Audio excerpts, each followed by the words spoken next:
look at some of the mounting and wiring resources and considerations. And then at the end, we will look at the custom retrofit solutions and what we can offer as far as custom solutions there. Again, we'll step through each one of these. This is kind of a high level, an intro. There could be much more data on this. This is just to kind of get the ball rolling here. And by the end, the idea is that you will be able to retrofit a butterfly valve with a Belimo actuator. Okay? And just a quick note, again, at the end we'll talk about custom linkages that really encompasses if you don't have the make and model. So without further ado, we'll talk a little bit about the why, the introduction, or why you might want to retrofit. Of course, there are many reasons. Some of them could be labor, some of them could be size. And the idea is in your building you have all these old valves with old actuators. And some of them are running very improperly, sloppily. They don't run, they're wasting energy. Performance is pretty bad, and you start thinking, okay, why would I retrofit over replacement? And again, there could be a host of reasons why you might want to put a full replacement in, but if we're focusing on retrofit as an option, again, you start thinking, the assumption is that the poor performance is probably caused by the valve. That's what the media is passing through. That's got to be what's really causing it. And what reality really is many times it's the actuator. The valves are pretty robust. Most of us in the HVAC market, the valves are very robust as far as longevity. It's the actuator that tends to fail before the valve. After all, they are just electronics, or in some cases pneumatic. So the idea, I guess, would come to mind. Simple solutions: replace the actuator with the identical model. Might not always be the case, though. Things like going from a pneumatic to a DDC system. There are some different transducers you can put into the system. They're a little bit harder to work with, but if you're updating your whole system to go fully electronic, state-of-the-art, let's say with BACnet and things like that, you might want to reconsider going to maybe a state-of-the-art actuator. Sometimes a lot of these actuators, the old ones, are obsolete. So just getting a like for like when you approach the company, this is the model I have, there might not be the replacement for it. The real idea, the bottom line would be to replace the actuator with something state-of-the-art, maybe energy efficient, get better control, save some water and energy or media, and ultimately have better control of your system, and better control could equal better comfort. And that's really what we're shooting for these days. So step by step, as far as retrofitting a butterfly, these rules kind of apply to any type of valve, whether it's globe or ball valve. It really starts with the valve make and model. We had one of our customers, it might be on the line right now, sent us an email last night asking us about a pneumatic actuator. And although that information is very helpful of what the actuator was, we really need the valve information. We're going to be either choosing or manufacturing a linkage that fits on that valve, so we really need to know everything about the valve, not so much the actuator. From there, you take that data and you're going to go into one of the resources. One of them are the Retrofit Tech Doc, which you see in the handouts. Another one could be our Select Pro software, or even our new Retrofit app. From there, you'll have multiple choices of linkages. You'll take some actuator considerations, why you might pick one over the other. You select it, you purchase everything. Generally speaking, a lot of our kits are available within 2 to 3 days, unless they're custom. They take about 5 days. And when you receive it, back up and running, install the linkage, hopefully in a few minutes, and get your system back up and running with no hassle or no downtime. And ultimately, not removing the valve from the system. So where's this information located? How are we going to find this make and model? A lot of times this information will be on the casting of the valve body. You also might find it in various places, like you see here in the picture. It's a little tag on the side of the valve. There are times where it's on the neck of the valve, or possibly a little tag on a chain off the valve. Unfortunately, sometimes to get at this information, you might have to cut away some of the insulation, but I assure you it will definitely be in your benefit. If you can find the information, it will save you a lot of time and also money to go from a standard kit instead of using a custom kit. Take down every possible information you can. Make, model, part numbers, dashes, sizes, take pictures. If it's a two-way or a three-way, all this information is going to help you select the right kit. And as far as butterflies go, it does make quite a bit of difference. So just to kind of show you what some of the most common things we have, these would be our UFLK part numbers. The LK really signifies that it's a standard linkage kit. I say standard, it's some of the things that we have right in our catalog. Could be a keystone, figure 222. This is very common butterflies in the US. NIPCO, they have a very large marketplace with butterflies with handles. So even retrofit could be automating a valve that once had a handle. Centerline, the C200 square top, which is shown here, they also made a round top. And of course, Bray, 30, 31, 40, 41, there's many others. These are just some of the ones that are standard in the catalog. And again, if you don't see in the catalog, there is a backup plan. Just take note even sometimes the colors. Companies like Bray use red quite often. Any of that information that you think might be trivial, it definitely will help you retrofit. From there, you're going to take your information. Today, we're going to focus on a Centerline C200. You would look up in the table of contents from the Retrofit Tech Guide, which this is the 2015 one you see over here, which is included in the handouts. You can download it. You can also email us, and we can send it to you free of charge. There is no pricing in there. It's just a reference guide that shows you actuator to actuator, retrofits, butterfly, globes, all kinds of good stuff in there. We usually replace it about every year, year and a half, to include the latest kits that we have to offer. So from there, you'll go in the catalog, you'll find your make and model, and we'll go to the appropriate page. And again, if you don't have the make and model, not to worry. So, like we talked about today, we're going to focus on the Centerline C200. The top pages, or again, if you have SelectPro or our Retrofit app, the same rules apply. You're going to look for make and model, and then you're going to whittle yourself all the way down to the linkage kit.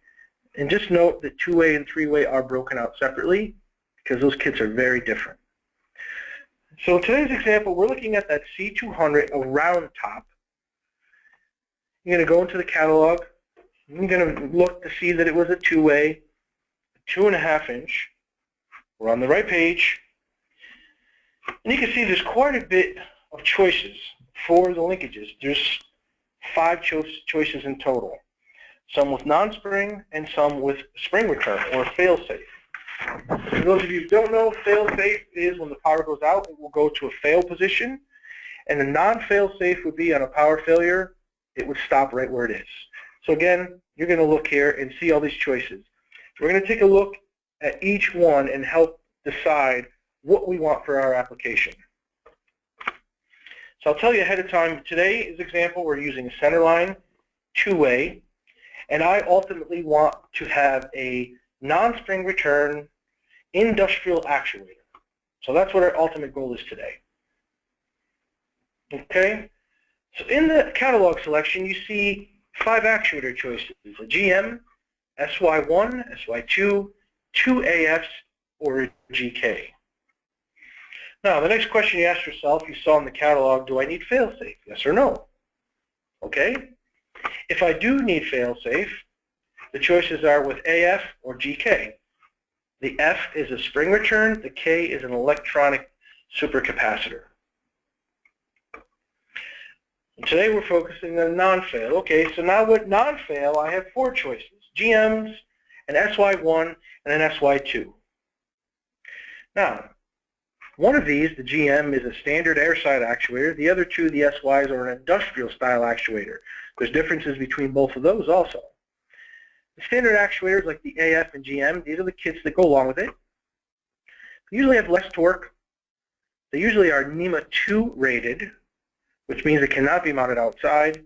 They have slower run times, and generally speaking, unless you order them with an end switch, they do not come standard with an end switch. And some do not even have a choice to put an end switch. So again, these are all considerations you need to think about up front before you select the actuator. On the industrial side, these are the linkage kits with an SY1 or 2. They generally have more force or more torque, which usually yields a higher close-off pressure or gives you a little bit extra. They are NEMA 4 and 4X rated, so they can be outside or in corrosive environments.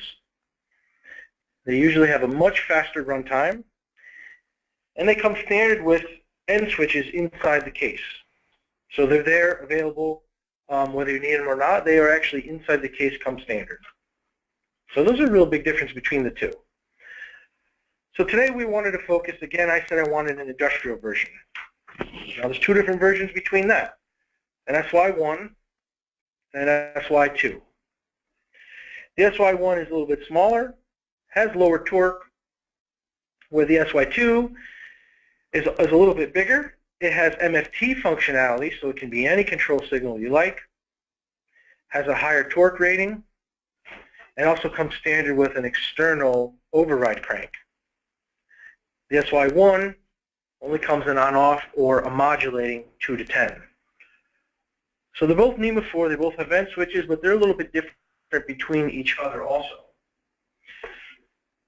So today I wanted non-fail-safe, industrial. I also wanted the override, so I chose the SY2. So what does that mean to us?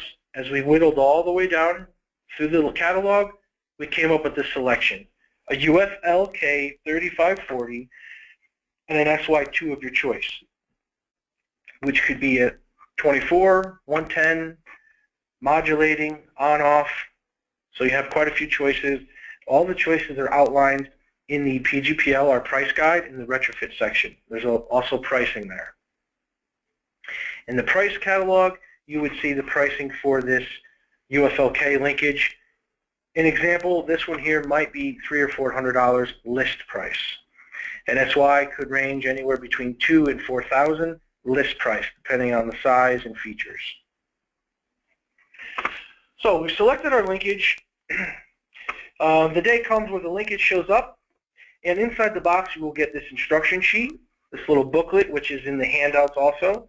It's a multiple page document that actually covers retrofitting globe, butterfly, and ball valve, anywhere from a two-way to a three-way, industrial, or standard actuators. So as you get the catalog, you'll flip through the appropriate kit you need. And in this case, let's see this picture here, you would find the corresponding pages that reference a three-way linkage. For us, we're focusing today on a two-way, so you'd look at the top where it would say UFLK, two-way industrial style actuators, and that's what you would file the instruction sheets. Again, I'm just showing a picture here just to keep you in mind that a two-way and three-way, they are very different. You get quite a few more pieces on a three-way than versus on a two-way retrofit. Again, in this little booklet, it's important to go through it step by step. It'll take you from the starting point of installation all the way through to wiring. And in our case with an SY, there's an additional booklet that comes with the SY that will give you everything you need to know for SY wiring. And just note that they are very different as far as the wiring compared to a standard, let's say, damper side type of actuator. The catalog will give you a step-by-step how to put it, install it. It gives you a pictorial with some wording as far as mounting the linkage kit, some special considerations, again, some wiring and setup. All of this information will come with your retrofit kit. So, thus far we've taken a look at locating, make, and model, where to kind of find this information and how important it is. We looked it up in the catalog, or the retrofit solutions guide. We looked at some of the different linkage choices and actuator choices, just to see what's different between them and why you might pick one over the other. And then we took a little bit look at the, as far as the resources that come with the linkages for mounting. So lastly, if you don't have the make and model, or you notice that it's a Bray, but it's not one of the choices that are in our catalog, we have the backup plan, which is our custom solutions, which does require a retrofit form, and we're going to go through that now, how to properly fill out the form. So, some things to think about in the beginning when you come across this valve for a custom solution. Is it a two-way or three-way? What are my height requirements? Just know that some of these linkages can be tall. Some of the actuators, like the SY, need a good 12, 13 inches to remove the cover. So you want to consider this before you go ahead and start thinking to retrofit that valve. Valve size and valve orientation. Does it come out to the left? Does it mount upside down? There's limitations to certain actuators. So again, this only really pertains if the make and model is not available, or the model is not available, or one of our salespeople, unfortunately, went in there the day before and pulled off the valve tag. This is how a way you can find it. So, filling out the form, there's one of these forms located on our website. It's located in the catalogs. This is the custom retrofit form for butterfly. There is also one for a ball valve and a globe valve. What you're going to want to do is get yourself a set of calipers. All of our linkage kits, you're going to take the dimension right off the valve. There are cases that we do build a linkage on top of a linkage. If you really don't want to mess with the linkage, maybe it's part of the packing, or maybe there's some asbestos covering the insulation. Not to worry, we can build a linkage on top of someone else's linkage. But you're going to take this information right off the valve, not the actuator. Again, the actuator helps us, but that's not what we need. And I say a caliper because we're machining it here in our Belimo machine shop to the nearest thousandth of an inch. So when you send us this information, we're going to design the kit custom, a one-up solution for your valve. So it's important that you take it with a caliper, not something like a tape measure. We want to see the form preferably filled out with decimal places, not so much fraction, because one of the biggest notes to mention here is that the custom kits are not returnable. They are a one-up solution. You can see it right on the form here. They are not a returnable solution. Of course, we will work with you if we have to modify something and get it to work for you. What to fill out? What's important? One of the first things is the mount style. That's going to be of the overall bolt pattern of the valve. As you can see, we included some of the most common, a 4-bolt, square, diamond, 2-bolt. If yours isn't shown at all, feel free to fill out a little picture here. The more information you give, the better your retrofit will go. Shaft style. Tell us a little bit about the shaft style. We can machine just about anything here. We have a wire EDM machine, so I can cut an octagon, a hexagon, keyway. Let us know what you have. And mounting holes. Some butterflies have a drilled hole. Some are tapped. So we can supply the bolts, or you can reuse the bolts, but that's also very important. So we're going to take a look at each one of these sections one by one and how to fill them out. So in our example today, we're going to look at a mount style 1, which is just a bolt hole pattern that's in a square type. On the chart, you're going to see the dimensions that we fill out. In this case, mount style 1. Next, we're going to look at dimension A, which is from here to here, and we're going to fill that in. Next, you'll fill out dimension B, which would be from here to here. And lastly, dimension C, which is the length of the shaft, as you can see here. And I'm going to go a little bit into each one of these so you can really see what it is. Just note that you're taking the dimension from the center to center of the hole. So either with the pointy section of the caliper, or if you have dowel pins to fit in there, you can measure from outside to outside and then subtract the diameter. That's another trick that works well. Okay?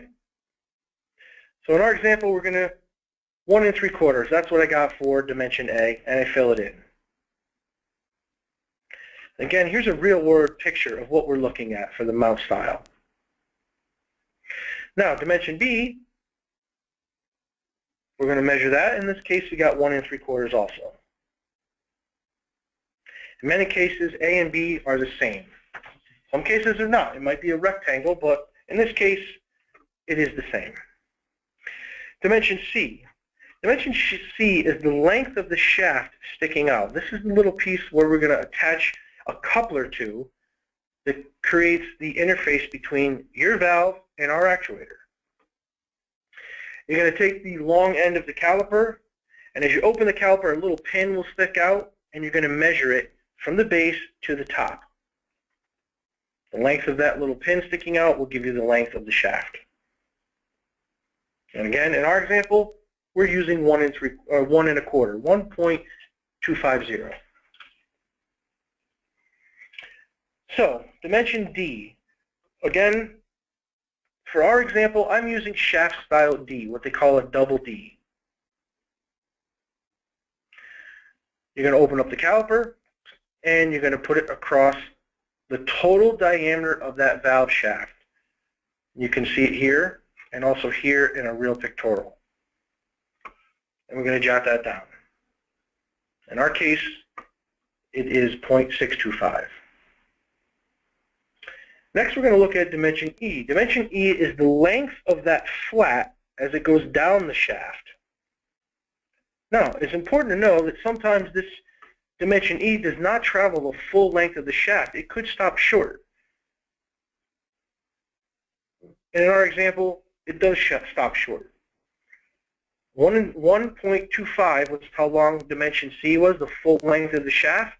In this case, the flat ends just shy of the bearing, only at 1.10. This is really important so the coupler sits down. Either will sit up higher or it will bottom out. Lastly is dimension F, which is the diameter of the flats. Again, you're going to open up the caliper and measure these flats. You can see it here and also over here in the picture. We're going to jot that down, 0.437. Any other dimensions that you're not using, you could just write NA or put a line through it. They usually are pertaining to other shaft styles like a hexagon or a keyway. So from there, we filled out everything on the valve. The last little bit of information, which is very helpful, is about the actuator that was either currently there or what you're looking for.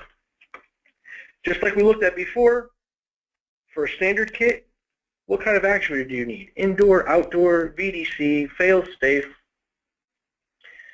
We also need to know a little bit about the valve. Although the make and model might be missing, anything you can give us, particularly in this section, is very important. The two-way, if it's a three-way, the size, the media pressure.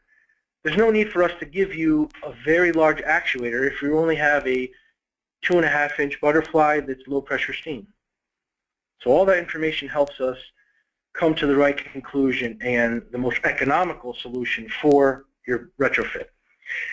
If you're filling out this form online in our retrofit resources, there's a submit button. If you push the submit button, it will send this form to our tech support where we can process it. I would stress on everyone when you fill out the form, especially today with digital cameras and our cell phones, take a couple pictures of what's going on. It will help us greatly, especially if the job site is quite far away. From there, they'll get the form, and we'll process it, and we'll give you back a quotation or send you to one of our distributors for a quotation with a UFSP number. This is for Butterfly Special. That's what the SP stands for. It means it's a custom linkage as opposed to the LK, which is one of our standard linkages that come right out of the catalog. The special linkages, again, take anywhere between 5 or even 7 days if they're very elaborate. And these are some of the pictures of the linkages, what you might receive. These are for two ways, either single, double with an SY, some of the three ways with a single, a double, or an SY. And all the prices, again, they vary between simple and complex. One of my main things is don't shy away from virtually anything.